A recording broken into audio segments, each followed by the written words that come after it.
طرف اللہ مل رہا تھا تو اس کے لیے سر کٹنا ہے تیار، بچے ذبح ہوں گے تیار، خاندان اجڑ جائے گا تیار،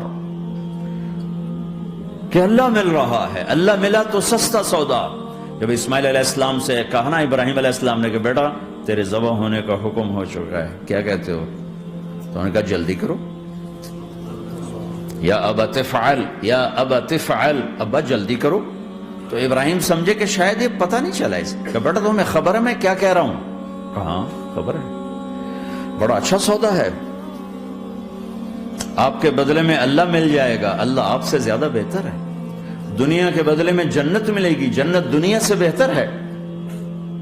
پھر معصوم بچوں کو خیال، ہاں میری ماں کو ضرور تکلیف ہوگی، تو اپنا کرتا اتارا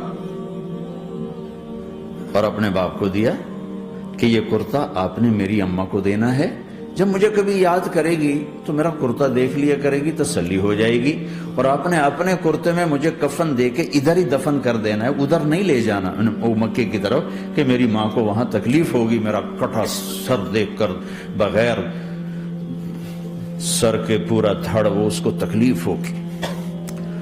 ایسا اطمینان سے چونکہ، اور ذبح ہونے والا بھی ایسی باتیں کرتا ہے، بابا میرے ہاتھ بھی باندھ دے میرے پاؤں بھی باندھ دے، کہ ممکن ہے جب تو چھری چلائے اور میرا ہاتھ پاؤں ہلے تو تجھے لگ کے تمہیں تکلیف نہ ہو جائے۔ پیسے میں چین ہوتا، زندگی میں چین ہوتا نہیں، اللہ کو پانے میں چین ہے، اور ادھر وہ بھی اللہ کو ڈھونڈ رہا ہے۔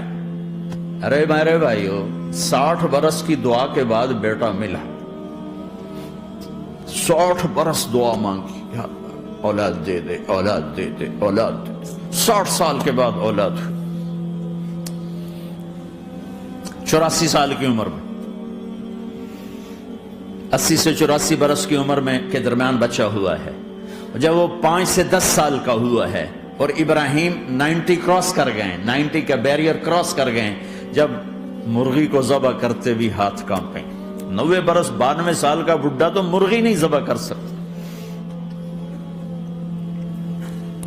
تو اس کو کہا جا رہا بچہ ذبح کر۔ مینا کے پہاڑ سختہ تاری ہے، ہوائیں تھم چکی ہے، سورج مدہوش ہو رہا ہے، آسمان کے فرشتے ٹکٹکی باندھ رہے ہیں اور ان کے سانس اٹک رہے ہیں کہ یہ کیا ہو رہا ہے، کیا یہ بوڑھا کر جائے گا، کیا یہ اپنے بچے پر چھری چلا جائے گا؟ باندھ رہے ہیں ہاتھ اور پاؤں۔ اور پھر بچے نے کہا تھا مجھے الٹا لٹانا، سیدھا نہ لٹانا، کہیں تیری نظر پڑے میرے چہرے پر اور پھر تو رک جائے، نہیں نہیں نہیں، سیدھا الٹا۔ تَلَّهُ لِلْجَبِينِ، اسماعیل کی وصیت کو قرآن نے بیان کیا، ماتھا ہے ان کے گھٹنے کو ان کی کمر پہ رکھا اور ایسے سر کے بال پکڑے، ایک ہاتھ میں چھری ایک ہاتھ میں سر کے بال، اور یوں آسمان کو دیکھا، اور یوں تھوڑا سا اوپر اٹھایا نا تاکہ نیچے سے چھری چلائے۔ وہ چھری چلا کے مطمئن ہے، وہ چھری چلوا کے مطمئن ہے، پتہ چلا کہ میری سوچ غلط ہے، کسی اور طرف سکون ہے، جہاں میں ڈھونڈ رہا ہوں وہاں نہیں ہے، اپنی مرضی پوری کرنے میں نہیں ہے، اللہ کی مرضی پوری کرنے میں ہے۔ یوں پکڑا، گھٹنا رکھا، یوں دیکھا، آسمان کو دیکھنا تھا کہ فرشتوں کی چیخیں نکل گئی، کہا اے اللہ، ہے کاش وہ مینا کے پہاڑ ہوتے جہاں یہ قصہ ہوا، اب تو حاجیوں کی وجہ سے انہیں توڑنا پڑا۔ اے اللہ، کیا تو مجھ سے ناراض ہو گیا ہے؟ تو یہ سمجھتا ہے کہ اسماعیل کی محبت میرے دل تجھ سے زیادہ ہوگی؟ نہیں نہیں، میرے اندر تو ہی تو ہے، تیرے سوا کوئی نہیں ہے، اور اگر کوئی میرا تو نے امتحان لینا ہے میں حاضر ہوں۔ ایک اسماعیل کیا لاکھوں قربان ہو سکتے، چھری چلات کی۔ اگر میرا رب صرف دیکھ ہی رہا تھا کہ خلیل کہاں تک جاتا ہے، یاری نبھتی ہے کہ درمیان میں ٹوٹتی ہے. ارے تم سے بچوں پہ چھریاں نہیں چلوا رہا، تم سے کہہ رہا غلط کام چھوڑ دو، وہ تمہاری ہلاکت اور بربادی کا ذریعہ ہیں.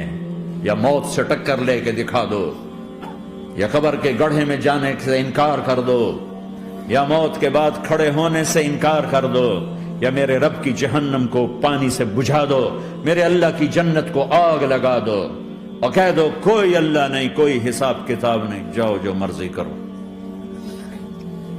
ادھر سب کچھ مانتے ہو، ادھر اسی سے بغاوت کرتے ہو. یہ کیا اسلام ہے؟ یہ کیا زندگی ہے؟ اے اللہ، ناراض ہو گیا ہے کہ میرے دل میں اسماعیل تجھ سے زیادہ نہیں، میرے رب ادھر تو ہی تو ہے، تیرے سوا کوئی نہیں ہے، تو ہی ہے.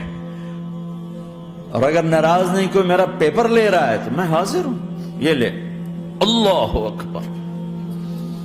جو چھری چلائی، ساتوں آسمان کے فرشتوں کی چیخیں نکل گئی. 2 دفعہ آسمان کے فرشتے روئے ہیں، 2 دفعہ ساتوں آسمان کے فرشتے. ایک یہاں ابراہیم و اسماعیل کے اس قصے پر، اور پھر 4000 سال کے بعد جب میرے نبی کو طائف میں پتھر پڑے.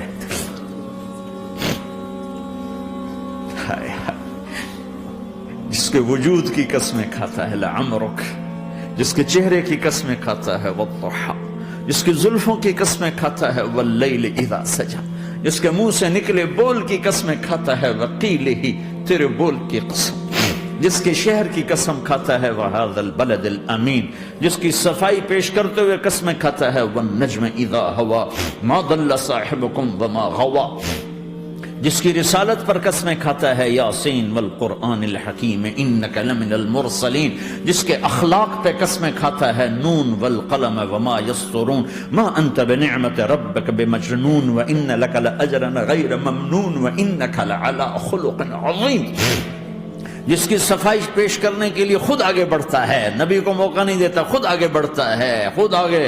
انہوں نے کہا اِنَّا لَتَارِكُ آلِهَتِنَا لِشَاعِرٍ مَجْنُونَ، تو قبل اس کے کہ میرے نبی جواب دیتے، اللہ جواب دینے کے لیے آ گیا. فَلَا أُقْسِمُ بِمَا تُبْصِرُونَ وَمَا لَا تُبْصِرُونَ إِنَّهُ لَقَوْلُ رَسُولٍ كَرِيمٍ وَمَا هُوَ بِقَوْلِ شَاعِرٍ قَلِيلًا مَا تُؤْمِنُونَ وَلَا بِقَوْلِ كَاهِنٍ قَلِيلًا مَا تَذَكَّرُونَ. کہنے والوں نے کہا جادوگر، کہنے والوں نے کہا شاعر، ساحر. میرے رب نے خود جواب دینا، شاعر ہے نہ ساحر ہے نہ جادوگر ہے، میرا حبیب ہے، میرا رسول ہے. حضرت عائشہ نے پوچھا یا رسول اللہ آپ کو سب سے زیادہ تکلیف کہاں پہنچی؟ کہ طائف میں. طائف میں 23 برس میں سب سے زیادہ تکلیف کہاں پہنچی؟ فرمایا طائف میں. جنہوں نے اتنی زیادہ تکلیف پہنچائی تھی ان سے بدلہ لینے کا وقت آ گیا ہے، اور فرشتہ حاضر ہے، اللہ کی منشا شامل ہے، کر دوں؟ کہ نہیں، یہ نہ صحیح، ان کی نسل میں شاید کوئی ایمان لے آئے. لعل اللہ ان یخرج من اصلابہم من یوحد اللہ. یہ نہیں تو ان کی نسل ہی شاید کلمہ پڑ جائے. میں عذاب دلانے نہیں آیا، میں تو رحمت بن کر آیا ہوں.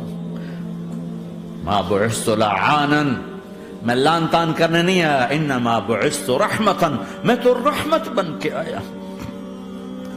اب ممبر پہ بیٹھنے والے لانتے برسا رہے ہیں اپنوں پر. امت بنو، مسلمان بنو.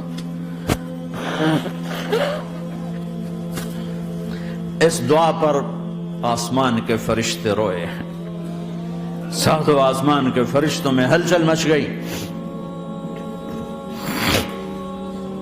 میرے بھائیو، یہاں کوئی آزاد نہیں ہے. موت سے لڑو، دکھاؤ، بڑھاپے سے لڑ کے دکھاؤ، غم اور دکھوں سے لڑ کے دکھاؤ.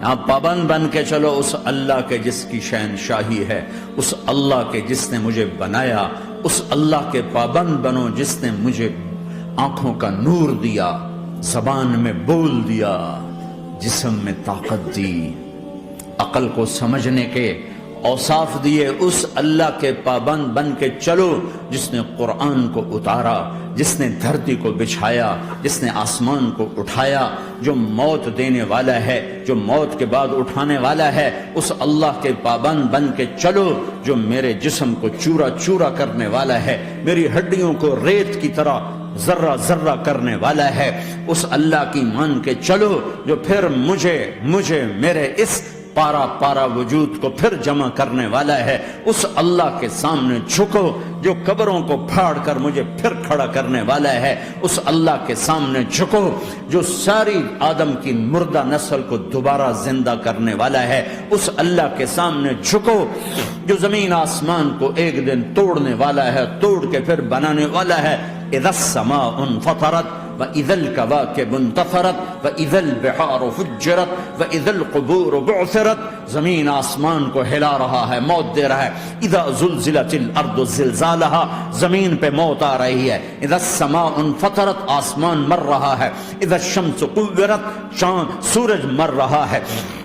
وَإِذَا الْجِبَالُ سُيِّرَتْ، یہ پہاڑوں کی موت ہے۔ عرش فرش لوح قلم کرسی ہر شے کو فنا کے گھاٹ اتارنے والا اور خود ہمیشہ باقی رہنے والا، دائم رہنے والا، قائم رہنے والا، اپنی ذات میں قائم، اپنی ذات میں دائم، موت سے پاک، تھکن سے پاک، نیند سے پاک، اونگ سے پاک، ظلم سے پاک، ذوق سے پاک، خزانوں کا مالک، عزت کا مالک، قوت کا مالک، شہنشاہی کا مالک، کبریائی کا مالک، ہیمنت کا مالک، جبروت کا مالک، خزانوں کا مالک، فرشتوں کا مالک، جبریل کا مالک، میکائیل کا مالک، اسرافیل کا مالک، اسرائیل کا مالک، طارق جمیل کا مالک، برمنگم والوں کا مالک، آدم کی ساری نسل کا مالک، 2 پاؤں پہ چلنے والوں پر بادشاہ، 4 پاؤں پہ چلنے والوں کا مالک، پانی کی مخلوق، ہوا کی مخلوق، زمین کی مخلوق، رینگنے والے، اڑنے والے، تیرنے والے، جھپٹنے والے، دھاڑنے والے، پھاڑنے والے، ڈسنے والے، سب پر میرے اللہ کی شہنشاہی ہے۔